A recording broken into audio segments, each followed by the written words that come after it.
extra. Papakain lang tayo ng mga isda. So ito nga pala yung ating mga naijar na. So mahigit, ano na ba to?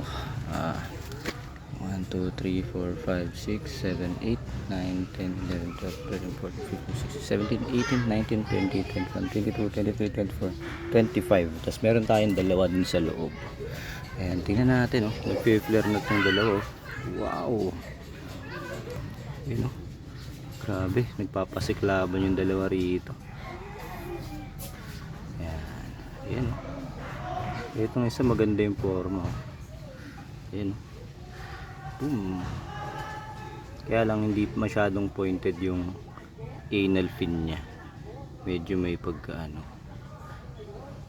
Pero ano lang to, pagdating sa kulay, bagsak tong pula na to. Kasi wala siyang parang wala siyang babagsakan na category. Ito rin yung mga dilaw din, ano lang naman to, mga breed-breedan lang natin to mga te. Pero ang dami nila. So sabi nung isang katim ko sa beta, is pineapple daw yung ganitong kulay. Ayan, marami pa tayo dito. Ayan, tingnan natin. Ito, yun. Red and yellow, red and yellow. Ayan. So, ang gusto ko kasi talagang kulay na lumabas ay ganito. Ayan, parang dilaw yung ano niya, inner fins niya. Ayan, taong galan. Basta yung kulay niya. Tapos, black yung body or copper. Tapos, meron siyang banding na black sa kanyang dulo ng mga fins. Ayan, kagaya nito. Kaya lang hindi siya masyado nagpe-flare. Hindi natin siya mapa-flare. Ayan, kahit tapatan na. Ayun, nag-flare. Ayan. Yan, sana yung gusto kong kulay. Para siyang ano, blue rim pero copper yung body, tas dilaw yung kulay nung ano niya, fins, tas may banding na black. Yan. So yung blue rim kasi, kung familiar kayo sa blue rim, ano yun, puti lang naman yun, tapos meron lang siyang ano, blue sa dulo ng mga ano, ng mga ano, fins niya. So ito parang black rim siya, tas black yung body.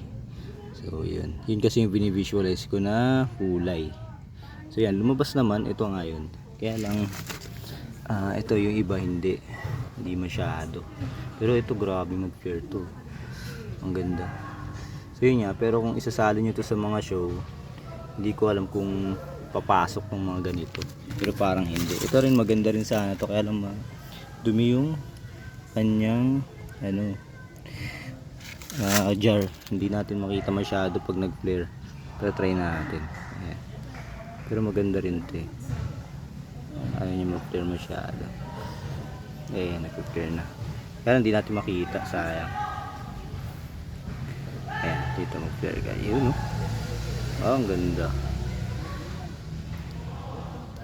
Yan, no? Ang ganda. Solid. So, hindi naman ako nagbe-breed ng mga pang show.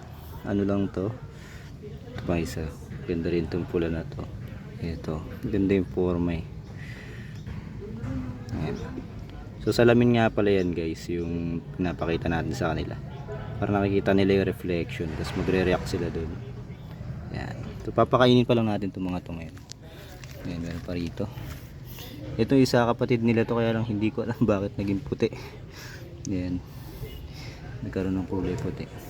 So sana malipat ko to sa mas malaking jar. So meron tayong female dito, dalawa. To female to. Tapos ito rin female din to. For breeding to, pwede na itong pang-breed sa susunod. Pero hindi natin sila pwedeng i-breed sa kanilang mga kapatid. Hahanap tayo ng ibang male na copper para mahatak pa rin yung ano nila, dark body. Yan. Mga eksperimento lang to. Yan. Pero ito nga, yan. Ito yung pinaka-example sana natin. Kaya maliit siya. Saka hindi siya bullet head. Medyo spoon head siya. So hindi siya hindi maganda yung forma. Pero itatry nating develop itong dalawa. Oh, ayaw patinag. Oh. Yan. Solid. So, papakain muna tayo. Ito pa pala. Ito kapatid din nila to. Male din to. Ayan. Kaya lang iba yung pagkadilaw niya. Tapos white yung body niya. So ito maganda. Ang ganda pa ng forma. So ibibreed ko naman to sa kanyang tita. So yun, hindi kasi pwedeng breed magkapatid, pangit yung kalalabasan. Ayan. Oh, ang ganda ng forma niya.